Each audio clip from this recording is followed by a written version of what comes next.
Today's guest is the absolutely lovely Janey Lavelle, a Kiwi who is living and practicing in Ireland. Janey is a mother of 4 home-birth children with a curious, wild soul and a tender heart. She's originally from New Zealand and now lives in Eastleigh, Sligo with her hubby and children. Janey has spent the last 15 plus years working with energy medicine. Her love is helping women, their babies and children to heal. She supports them through pregnancy, birth and motherhood and helps them to move beyond hormone imbalances, womb trauma and infertility. Janey also helps the clients to navigate through depression and anxiety and bring them back into harmony with their soul path and spirit. Janey has cultivated a divine ancient wisdom meets modern science approach, and she uses homeopathy, a fusion of Swedish aromatherapy and Ayurvedic massage, which she also combines with Reiki and energy alchemy as the vehicle for the ultimate feminine health and spiritual healing. Janey has a beautiful healing space and emporium where she sells all things homeopathy and healing based in Enniskroon, Sligo. She also teaches homeopathy at the Helsinki School of Homeopathy, Finland, and she runs weekend trainings for her Reiki initiations in Ireland. The past year, Janey was part of the triturations for Irish Raven, also known as Corvus corvax, as well as Sea Eagle, also called Haliatus albicilla.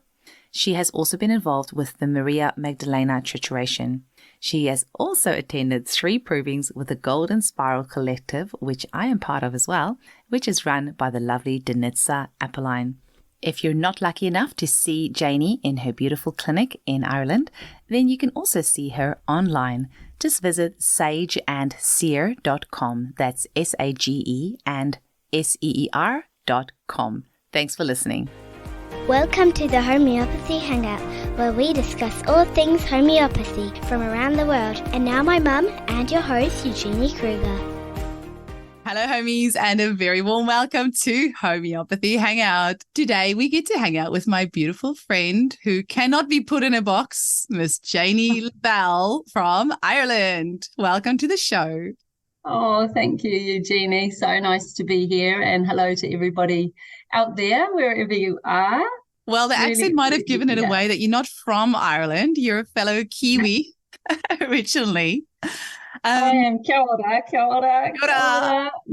Yeah, I am. I'm a Kiwi. I left there a long time ago when I was 18, Eugenie. So 18. So were all 4 of your children born in Ireland? I had 2 of them in New Zealand and 2 of them here, actually in this village where my practice is now, in Enniskroon. Yeah.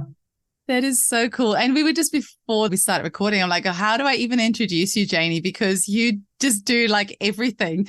I think just like goddess, alchemist, weaver of mystery and magic. I don't know. What would you call yourself? It's so hard to put yourself into a kind of a what are you, who are you? I think I'm a homeopath.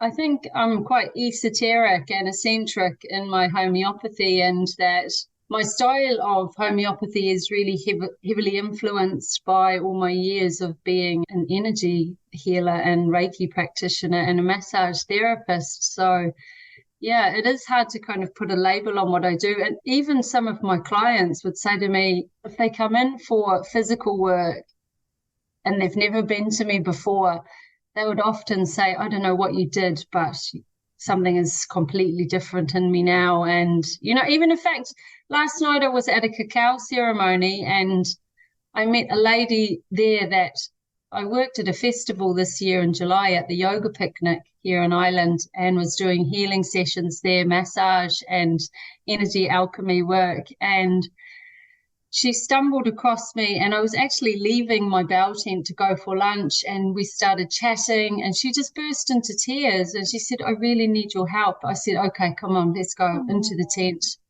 and just got her onto the table and started to do some work on her, working in her energy field to start with. And then I said, okay, we need to do some somatic work with this. Your body is in trauma. Let's do a massage, some healing, some tuning forks. We'll see what comes up. So I worked on her and she had this massive, massive release, like sobbing the whole time, really, so there's all this trauma is coming up. So part of the session was really about helping her to stabilize so that she could process the trauma and then also leave my space so that she's in a place where she can be rather than going back out into the world still feeling how she was feeling. Anyway, it was so full on. It was really, really powerful. And she left the Bell tent and went off out into the festival, and I didn't get her phone number. I didn't even know what her name was, And last night I met her at the cacao ceremony, and she said, whatever you did that day, I don't know what you did, but whatever you did, it changed my life. Oh. And, you hear those, I was so humbled by it. You hear those things from people and you just think, wow, they have put the hard work in.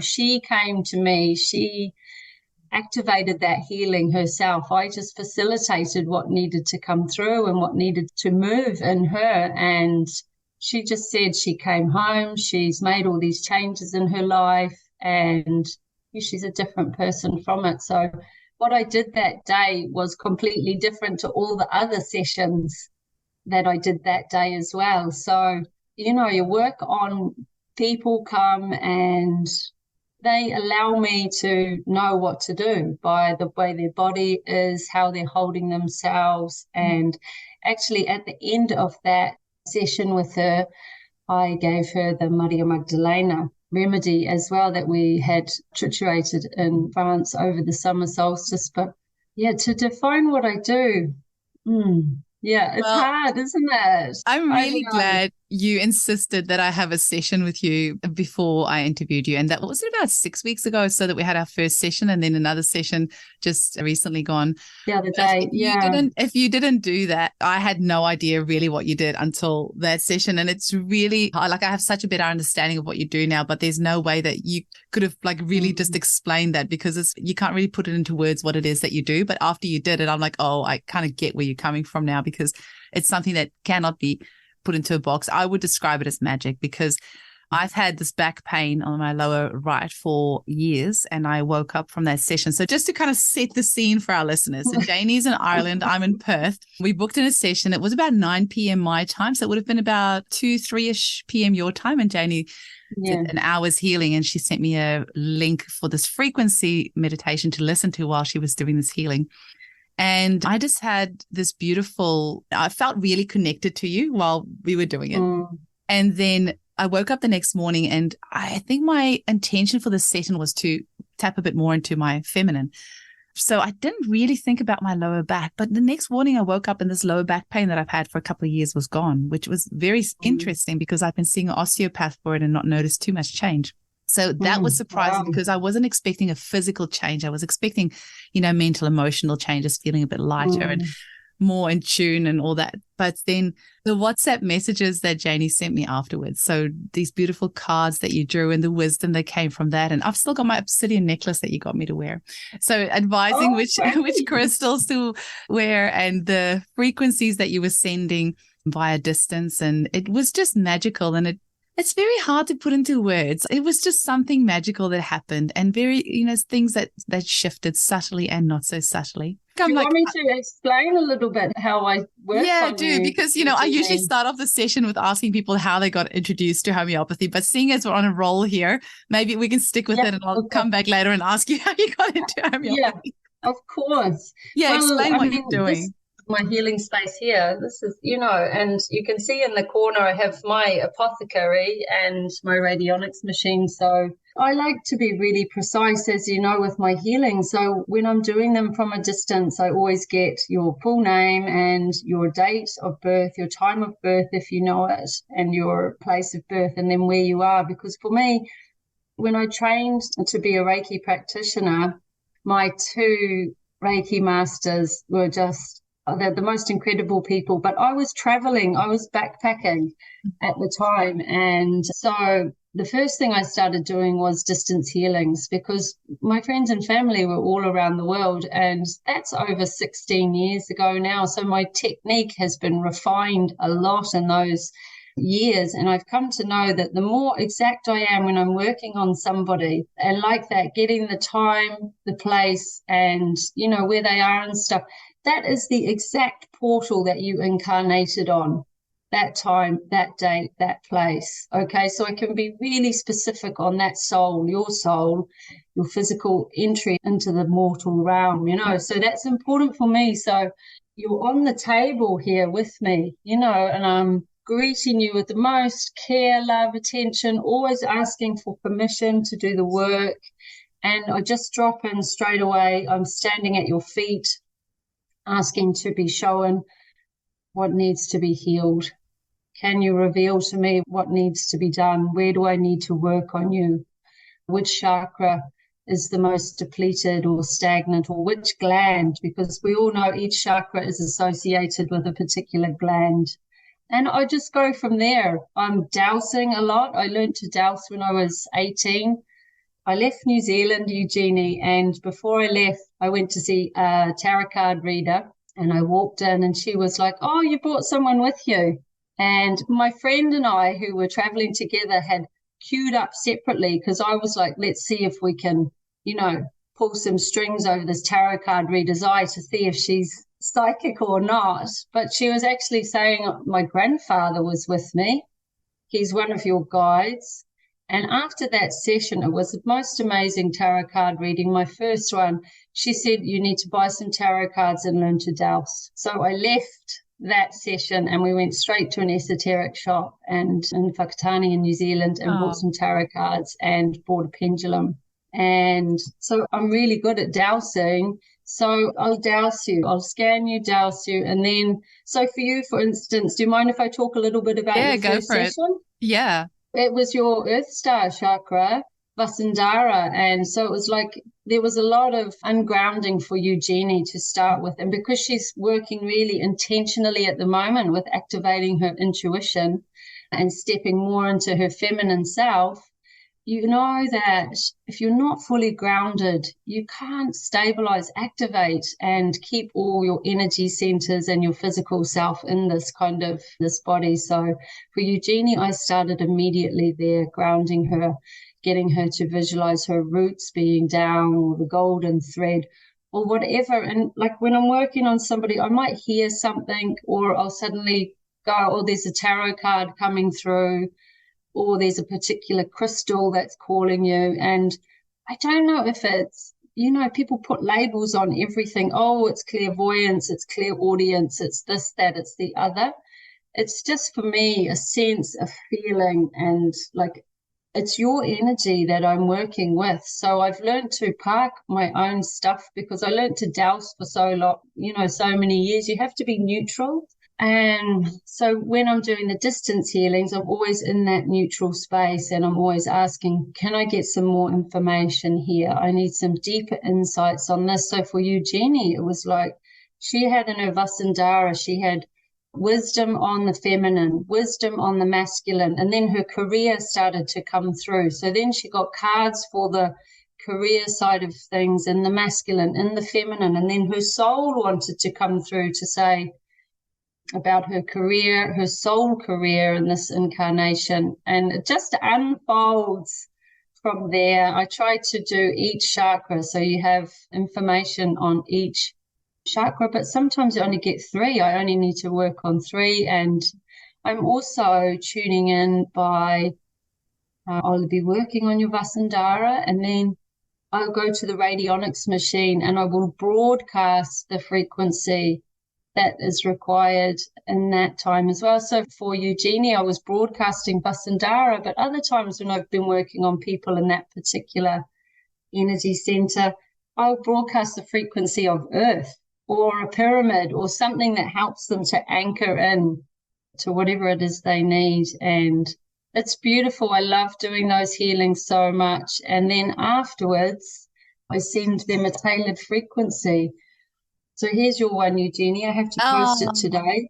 Thank you. And it's homeopathic, but it's also being programmed by the radionics machine, by the tuning forks, by me, because I always Reiki the remedy as well. And Eugenie also got a sacred symbol. She got the Tibetan cross, so I'll charge it on that as well. It's all these kind of different modalities. And because I traveled so extensively, I've kind of borrowed all these things from my travels that I learned and bring them into my practice in a way that benefit my clients.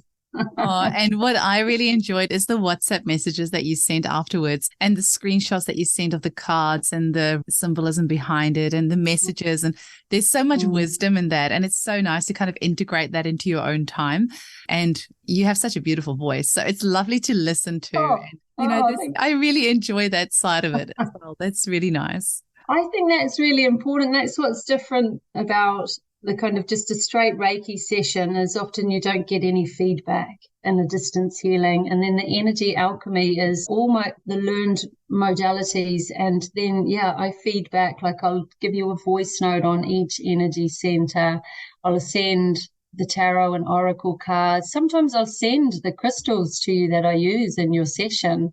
Or like for Eugenie, she got the oil Mai Chang. She needs to do a massage into her solar plexus every day with the oil Mai Chang to keep her central nervous system vitalized and like at an energy level that can sustain her, because she's working so hard, putting a lot of time and energy into everybody else. So it's a way of looking after herself. It's kind of like a cross between grapefruit and orange and a really beautiful flower. It's really citrusy and it's really energizing. So, Eugenie, when I started, that's not how I would do my distance healings. It would just be like, the hands in the energy field of whoever I'm working on and go from there. So after kind of 16 years of being a Reiki practitioner and teacher, my sessions have evolved and modified to meet not just me evolving and changing as a practitioner, but also where we are kind of on an astrological level and stuff, because we're going through such a huge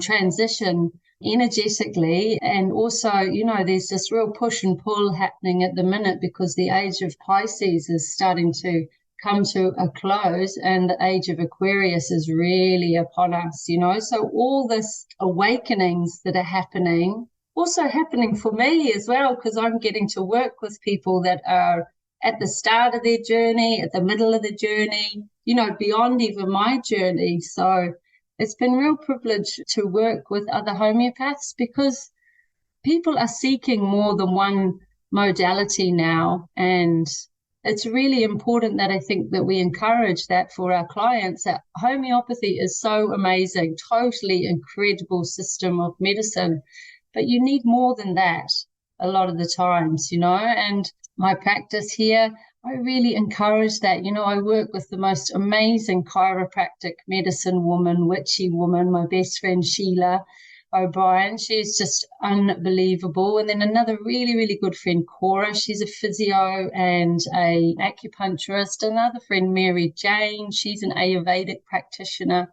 We have this amazing melting pot of practitioners around us. 2 centers have opened up here recently, a natural therapies healing center and a yoga studio. All these healers are finally coming out of the woodwork, and we have to embrace them, utilize them, and encourage our clients to try something else. Get some acupuncture for that and come back to me in 6 weeks and we'll see if we need to modify your remedies, because it's freed up all the channels to help the energy flow much more freer in our systems. That's the good thing, I think, having different modalities. Like, you probably don't have this anymore, Eugenie, because you're so established, but sometimes people aren't really sure what homeopathy is. And for me, one of the good things about being a multi-modality practitioner is people come in for massage because it's fundamental body, material realm kind of stuff. And I can give them a massage and they're like, what was that? That was more than a massage, because I'm working on them energetically. And I do tell them that. Yeah. And then often after that, they'll book in for homeopathic session, because I'll explain to them about energy a little bit more. and vibration and how frequency works and how our body is a whole being and that we don't need to separate into all these different departments. You know, you heal the whole thing, not just the one thing. But yeah, I think I went off on a tangent. No, I love tangents. I love tangents. But so, Janey, how were you introduced to homeopathy? So, you know, you've got this energy healing background, so it's not a far leap for you to go to homeopathy. But what was your introduction? And you trained in Ireland, right, at the Irish school? I trained in the Irish School of Homeopathy, Jerry and Angie Murphy. Oh, my God, what a gorgeous couple. And I think Jenny, homeopathy found me. I was traveling around India when I was 20, 21, and I got really, really sick, you know, typical kind of green, first time in India, and so sick. And I got giardia and gastroenteritis at the same time. So I think when I went to India, I weighed, I was pretty lean. I was 55 kilos. And after being there for 3 months and getting so sick, I was down to 46 kilos and so thin, painfully thin. I got to the stage after I think I was there for about 8 weeks. And I was not in a good place. You know, my best friend was like, you need to go to the doctor. And I was like, I'm not going to the doctor. I couldn't get out of bed. You know, I was really bad, puking up all the time. No, anytime I put anything into my body to nourish myself, I would get sick again. And because I was in my early 20s, I was partying like a crazy beast. You're in India, and I was into the Goan trance scene, and that's why I was there. And eventually she said, no, come on, you're going to the doctor. So we found this doctor in Goa. And, oh, madam, you're not very good, are you? And lay me down on I love India so much. It's like my spiritual home. And he gave me these little white pillows. Take those, madam, you will be fine. Off you go out the door. And I was like, I couldn't really even hardly walk. He gave me arsenicum album, my first remedy. And the next day I went home from there and I slept solid. Sweated my butt off and woke up the next day and I was like, well, I don't know what happened, but I feel so much better.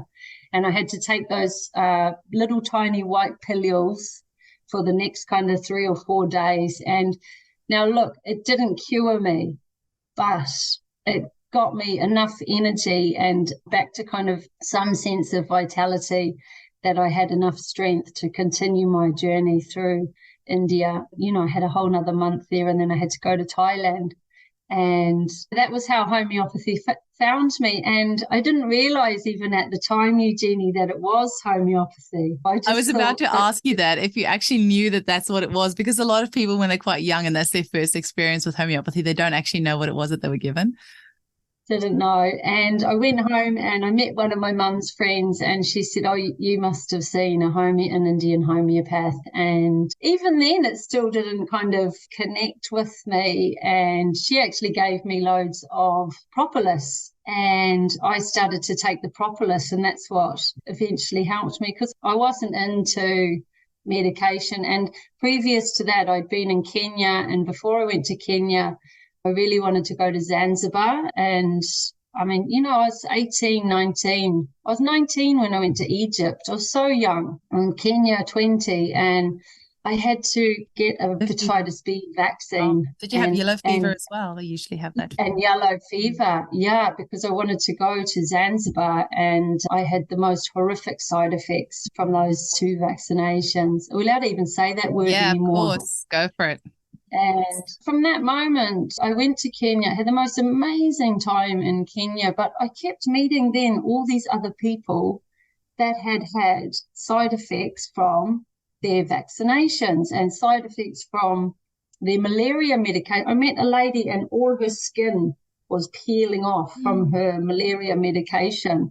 And I was like, this is nuts. I'm never, ever, ever having another vaccination in my whole life. And then kind of fast forward a few years when I did my massage training, the lady that trained me, really old German lady that I met in Rose Bay in Sydney, And she had 3 children, and the 2 eldest ones were damaged from the MMR vaccine.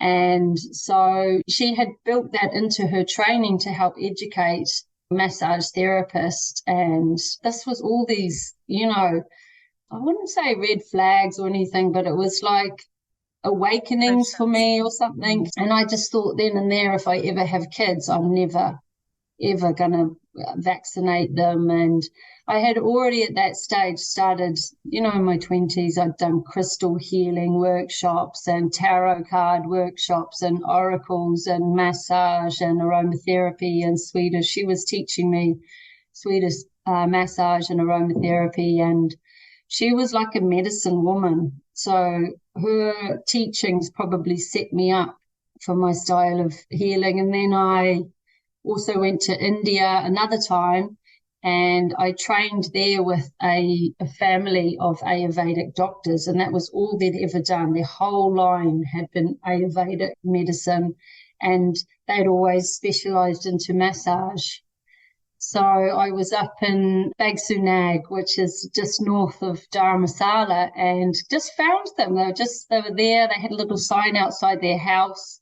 And so I did like a really immersive, intensive 2-week training with them, which was like every single day from early in the morning until late at night, and learnt their method of Ayurvedic massage. So I kind of have fused my modalities together to create the style that I do. And after the homeopathy kept kind of coming, back into my life in really unusual ways. And in the early 2000s, one of my best friends in the UK, I was living in Brighton for a long time, Eugenie. That's where I based myself. And she was living in France, and she had this huge snowboarding accident.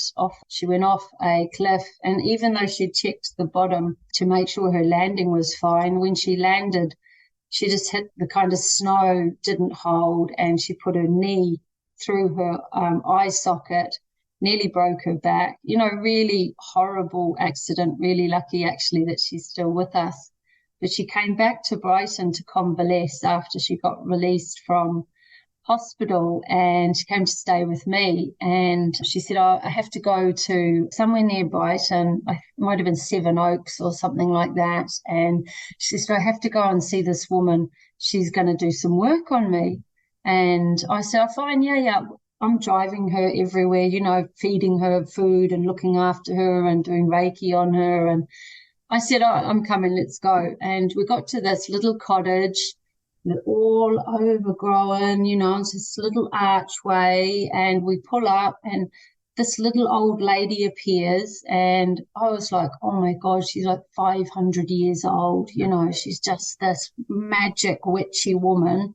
And she just kind of, brings us in, and she takes us into this room, and wall to wall covered in shelves with homeopathic remedies. She had a machine for succussing. She had all different kinds of radionics machines. She had a bench in the middle. The whole room was like an apothecary. It was like something off Harry Potter. And I was just like, wow, oh my gosh, this is what I want to do. And she put Nosh on the table and just started dousing. She said straight away, oh, you've no dopamine stores left. Because of the accident, her dopamine just released. We all know what dopamine does, just totally released. So no dopamine left. So she goes over to one of her machines and puts a vial in and starts to succuss the dopamine, takes it off, gives one to Nush, and then, kind of all this other magic, hands in the energy fields, adjusting the subtle bodies, holding her head, putting her hands over her eyes, more remedies. And I was just like sitting on the chair going, wow, this is real witchy poo stuff. I'm sold. I'm totally sold. And, we get confirmation of these things because Nush had to go back to the specialist. They wanted to do surgery to correct her eye injury and everything. And Carol was this little lady's name. She said, no, you won't need surgery. We're going to fix you. So we went back and forth to her regularly because of the intensity of the accident. And by the time Nush got to the surgeons and to the specialists, they were like, your eye, like, what happened? You don't need surgery anymore. Oh my goodness. The scarring had completely almost disappeared.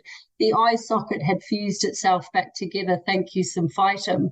Like, just this crazy healing took place. And yeah, that was me. So when I moved to Ireland, I started to look for a school to study with. And 6 years now, I'm a homeopath. And that was my journey, and I used for all my births. I had all my children at home, Eugenie. So I had my first two in New Zealand and my second two here in Ireland. And the only thing I used was homeopathics, aromatherapy.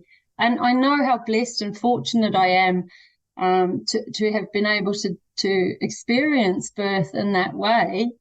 And those remedies, they allowed me to do that. And without them, I would have had to have had a hospital birth. So, when you experience homeopathy on that level, it's just game changer. And part of my work now that I'm really being guided to step into is bringing this to mums. And I guess to start with a general practitioner, you have to find your way. And because of the massage work and the Reiki work that I was doing, I kind of stepped immediately into all these really full-on neurological things, Eugenie, because I was working with people with Huntington's disease and Guillain-Barré syndrome and multiple sclerosis in a energetic capacity. And my clinic started to pull those people in. So it was like, oh my goodness, Robin Straight Murphy. into the thick of it.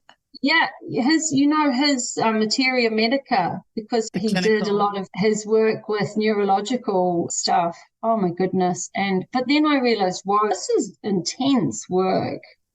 This is big for somebody who's just trained as a homeopath. I need to do something less heavy. And so I started to call in different clients, and my clinic started to change. And then I did this amazing course with a couple of other homeopaths. Rita, you've interviewed Rita Cara Robinson. Oh, yes. Yeah, and another Irish homeopath here, Antoinette McQueenie. They run years ago in 2019, they made a course called Homeopathy for Heart-Centered Homeopaths. And it was beautiful. And a lot of us that did that course are still really good friends now. And I realized then that I wanted to navigate my work more towards women's health. And then when all the madness hit in 2020, I still kept practicing, but my homeopathy slowed down and the energy alchemy took off. Really just exploded, because all these people, I went on a few truther shows or YouTube podcasts, and from that, but just got all these people from all around the world. Actually, JCK, she's a truther from Australia, and I just hooked her and Mel Cooks up, and they did a show together to kind of bring homeopathy to her community as well. And she's got nearly 100K on her YouTube channel. So, there's this potent thing happening, isn't it, from that madness in 2020 and 2021, and energy medicine and healing has just exploded. I think we're in a place where we've never been before with homeopathy. All the work you're doing, there's so much incredible stuff happening in homeopathy at the moment. And I think one thing that's happening is it's evolving really fast. I'm not just the only practitioner, I don't think, that works the way that I do, that we aren't just classical. Okay, I'm a trained classical homeopath. I work very intuitively, and also I try and work in the here and now, in the here and now, because the past and the future don't exist. So we have to be in the here and now. And I think that's one of the things that I've learned so much from doing the Maria Magdalena trituration. Well, we can go straight into that if you want. So maybe just tell our listeners about this opportunity that came up and where you went and why you did it and who you went with and how we can get the remedy. Look, it just landed.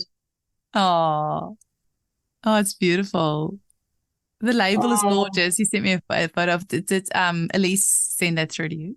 I know I designed it. Oh, you did. Okay. It's Yeah. beautiful. So, that is such I'm the rebel of the family. I've always been, a little bit kind of out there. I got kicked out of Sunday school when I was 6 because I asked too many questions. The priest told mum and dad not to bring me back. I got kicked out of boarding school because I was just too rebellious, too much of a free spirit. Found it hard to be told what to do. Maybe I have an issue with authority a little bit. Healthy skepticism. Yep. It's very My, important. and so organized religion boded well with me. I was like, hang on a second. I love it in its capacity to give people faith and the power of prayer. I don't love it because of the way that it has created humanity and almost dampened down our ability to trust in whatever is out there and know beyond, knowing that we are a God ourselves. If we're created in his eye, then we are just as divine as he or she is. So Reta, who runs the school in Helsinki, the homeopathic school in Helsinki, I teach there, and she had organized with Elise Timmerman a weekend of love in April. And Elise is the most incredible teacher. My goodness, that woman she's been a homeopath nearly my whole life, over 40 years, as such a wealth of knowledge, and a bit like me, a bit of a rebel. So she was teaching the love weekend, and we did Luck Humanum and Vernix and love, and just she touched on Maria Magdalena and the Black Madonna, and her teachings are infused a lot with source energy. And she said at the end of the weekend, oh, how about we go to the cave of Maria Magdalena and make a trituration there for summer solstice? And I just said, yeah, I'm coming. Yeah. Well, without even thinking. And the solstice is my birthday as well. So I was like, it's a present to myself. And before we knew what was happening, Antoinette McQueenie, and she also teaches in the school, we'd booked our tickets, we'd booked our car, we'd got our parking at, like, we were there. We were there. We didn't ask any questions. We didn't ask how much it was going to cost or anything. We were there.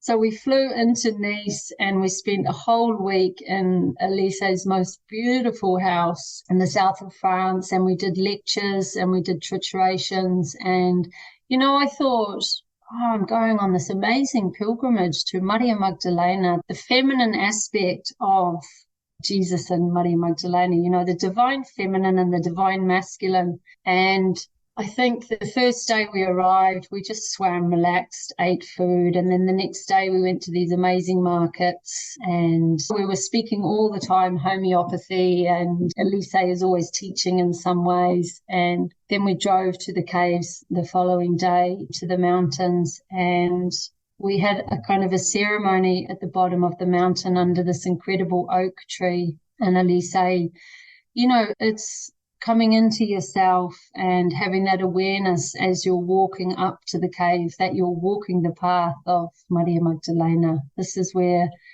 when she left after Jesus was murdered, this is where she spent the rest of her life, in this cave. And so it was this real introspective walk up. It kind of took us probably 2 hours to get up there because we were going slowly, taking in the vista, communicating with each other. Some deep stuff started to come up already, about past relationships and abortions, miscarriages, lost children. So we're already having an awareness of what the remedy is showing us, because you're in the field, aren't you? You're in that field. When you have an openness to how homeopathy works, you start to notice all these little intricacies are connected, and that we're all also connected, aren't we? So we're walking up and we get to the top where the cave is, and we just decide to sit down. It's quite full on because you come up these stairs and all of a sudden there's Jesus Christ on the cross and the two other guys on their crosses, and they're tied on and he's like nailed on. Stigmata, isn't it? And it's like, whoa, oof, oof. You just get such a kind of a sense of this is what Maria Magdalena would have been experiencing in real life. This, like, her beloved is up there on the cross. So immediately there's this huge sense of loss and grief and terror and fear and sorrow. So, like, we sat there for a while and just rested and had some food, and this amazing lady came over because we were all dressed in red. You know, we wanted to really dive deep into the energy that we were creating. And there's a fountain on the way up called Le Source, and that's the water. We took some of that water with us, and I had brought water from Ireland.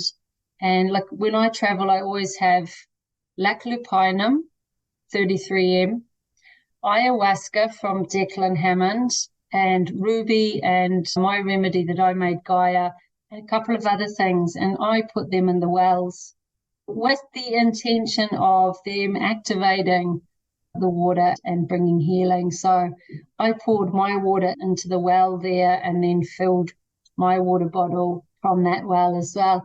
And once we got up to the top, the view is incredible. The view is amazing, Eugenie. It just blows your mind. And there's this incredible statue up there of Maria Magdalena holding Jesus' body. Wow. And then the cave is there. And I hadn't researched anything or looked anything up. I just wanted to go with a very open heart and mind. And I stood on the mouth of that cave, and it is absolutely humongous. Like, they hold mass in there. Like, there's pew after pew after, like, you can fit hundreds of people in that cave. And it's all wet, and there's water dripping from the ceiling, and you have to be silent in there. You have to be quiet. And there's candles everywhere and different places that you can sit. And it kind of, for me, I wanted to make ceremonies straight away. And myself and Greta went straight over to one side of the cave and made some prayers and some blessings with some candles. And then we ended up wandering down. You go downstairs and there's a well downstairs, but it's all kind of, you know, you can't access it. It has that kind of wire meshing around it. And it just looks so stagnant and green and just, ugh. So before I knew what I was doing, I broke into a song in Māori. You know the song Te Aroha? No, sing it for us. Te Aroha, te whakapono, me te rangi Māori e.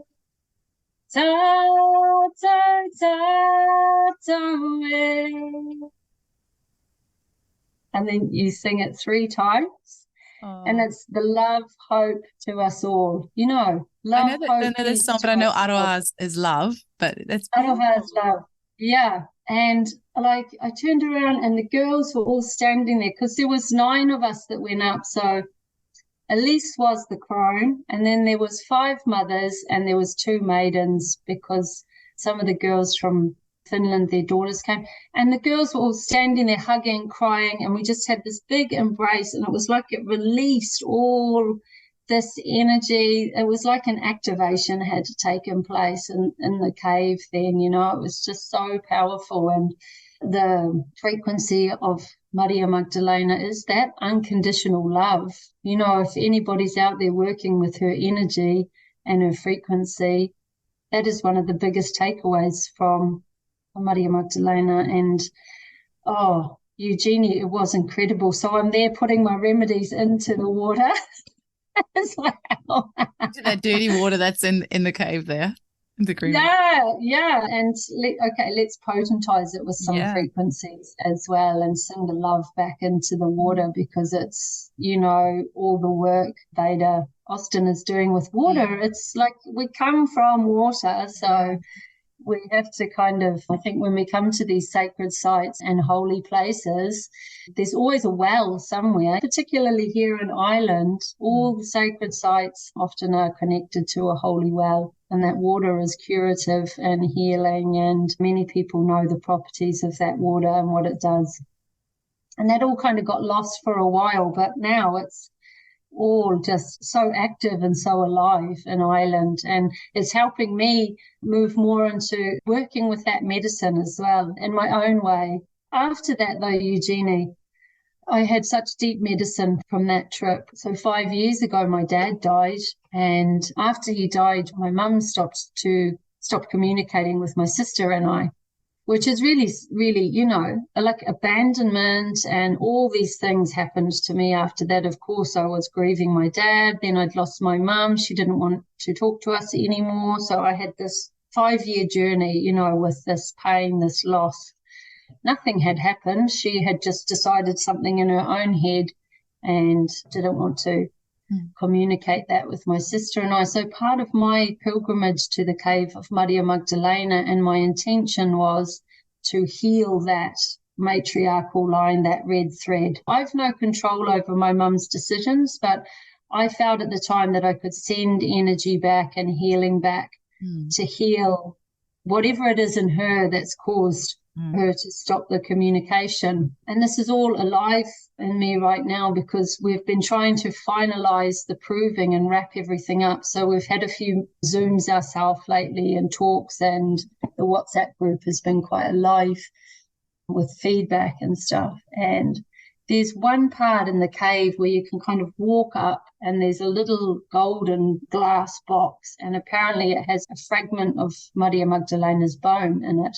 And the girls were calling now to come outside. We're going to start the trituration. But I was like, I have to go up to that area there and light a candle and make my prayer and my intention. And for me, this is a huge part of the energy of the trituration. So up I went, and there was people there praying, and I didn't want to stand in front of them because they were praying to this piece of Maria Magdalena, and I just thought, I have to do this. I have to do this. They're all there like this with their eyes closed. So I thought, okay, I just asked permission. That's okay.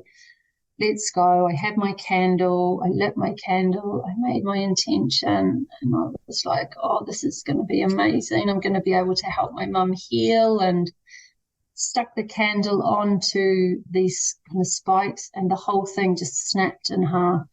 Oh, wow. And I was just like, the candle, not the spike. Can I swear? I was like, oh, for fuck's sake. And then I just burst into tears, and I got this immediate download or sense or intuitive message, whatever way you word it. And it was so strong. It was like, you don't need to heal the past. All women need to be in the here and now to heal. That is not your thing to heal. It's not about me going back and trying to heal that. It's about healing now, being in the here and now, and all women having the capacity to do that. And it was just like, wow, so full on. Such a message from Maria Magdalena for me. That was my biggest takeaway. And we went outside then, and Rita saw me and came straight over because she could see I was upset, and gave me a big hug. And she said, are you okay? And I told her what happened. And she literally said exactly that. It is done. You don't need to go back, Janey. That's done. You be in the here and now. This is the healing starts now. And I was just like, oh, she just literally told me what I received. So that for me was a confirmation.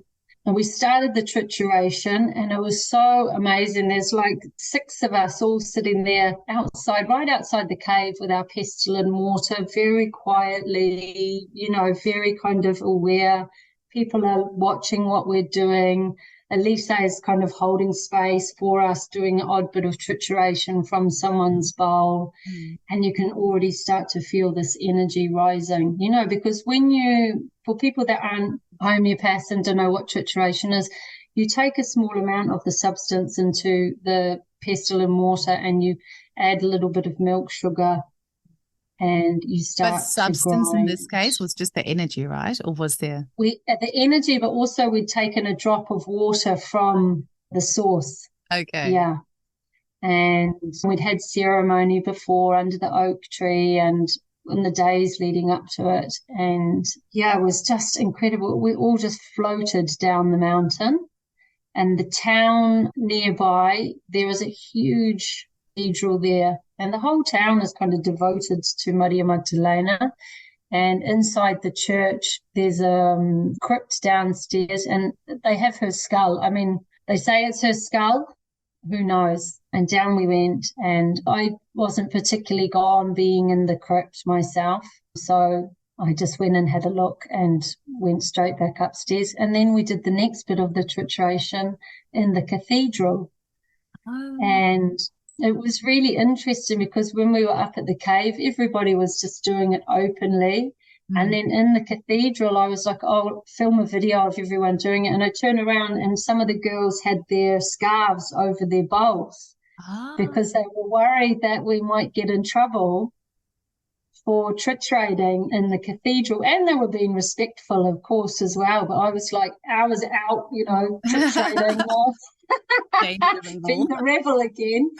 And yeah, then we went and had, some food and everything. And the next day, or the day after, we went again, and that was C2 then, Eugenie. And you know yourself in homeopathy, when you get the simillimum, you can induce somebody to sleep because that remedy is going so deep, it just makes the whole body rest, restore, repair, okay? So we start the trituration for C2. I fell asleep triturating. The girls took a photo of me. I'm fast asleep on the floor, hand on my pestle and mortar, and still gone to the world. So I think for me, it was my simillimum. In that moment, I won't say it's my constitutional remedy and get stuck on that, but I think in that moment and after that kind of experience that I had in the cave, I got my simillimum and Maria Magdalena C2 and had such a deep, deep healing. And I never thought I would be working this way with this woman, this energy, this love, this magic.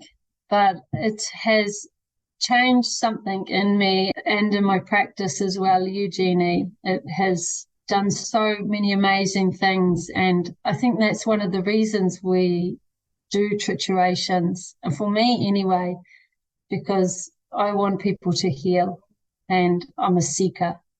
And triturations and provings are so important for homeopaths, and it helps us to have such a deeper understanding, not just of the remedy, but of ourselves and of all those clients that come into our lives. Then you start, your own life starts to mirror, or vice versa, the people that find you. And this is, for me, the magic. And what Jeremy Sher, I did 2 years of Dynamis with him, and he's like, this is the thing that's missing from homeopathy. Everybody needs to do provings. And, he's nearly died on some of his provings. But yeah, I think the Maria Magdalena stuff has helped me really deep. And like I said, my woman's work, I've started doing womb blessings more now, and my womb work is really, really growing legs. There's a festival here on Saturday, and I'm doing a 1-hour womb blessing for a group of women. And I'm training to be a doula next month. I was about to ask, I saw you post about that. Oh my gosh, you're going to be amazing in that. And the women are whoever gets you to be their doula is going to be the luckiest person alive. Oh, I'm so excited for that. I can't, and babies, and that song that I sung to you guys, now I can't believe I just did that. But anyway. You've got a beautiful voice. Well, every time I've been to a lot of deliveries, that's the first song I sing to a newborn baby. Te aroha. It's like a transmission, isn't it? That's how I feel about those things. It's a transmission that you can move energy that way with your voice. You can give somebody Reiki healing with your eyes. You're beaming love at people. You're pushing, you're emitting that your toroidal field, which is like the donut that comes from our heart center, you can radiate that energy out to people. You don't have to be trained in anything to work with energy. It's having an awareness and a consciousness of it. But yeah, that whole birthing journey, Eugenie, I'm so excited about that. I love babies and birth and pregnancy, and just that whole journey is just, I mean, you must love it if you had 4 babies yourself. I know. I came up at 2. I'm like, no more. The 2 is my limit. A third one would break me. Yeah, Definitely not doing 4. Only one of them was planned, and that was my daughter who arrived second. The boys just arrived. I always say, whenever parents tell me, say that the child wasn't planned, I was like, well, you didn't plan them, but they planned themselves. Like, it's always... But tell us a little bit, Janey, about where people can get hold of you. So you've got your YouTube channel, you're on Instagram, and you've got your website. Just tell, like, anybody who wants to work with you, distance or in person, where they can get hold of you. And you've got a beautiful center there.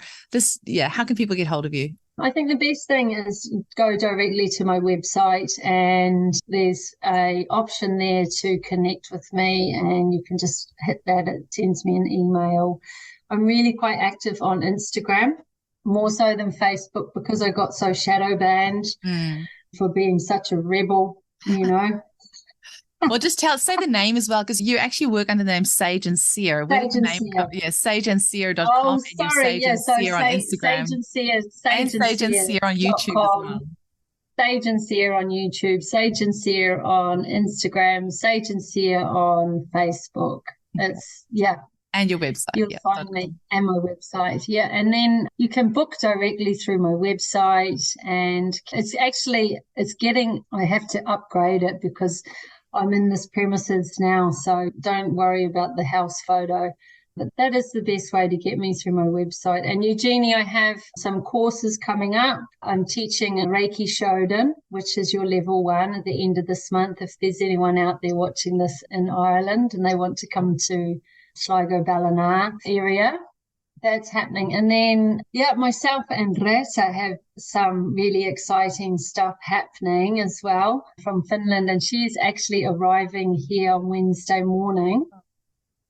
And we are in discussion about opening a international school, but not what you think. I'm sure if you're involved, it's not what anyone would think. Of homeopathy. So that's kind of brewing away. And so keep an eye out for stuff there, because it'll be more for people who are already practitioners to step into a different way maybe of using my methods to prescribe. And of course, Rita is a shiatsu queen. She has just opened a sacred water shop.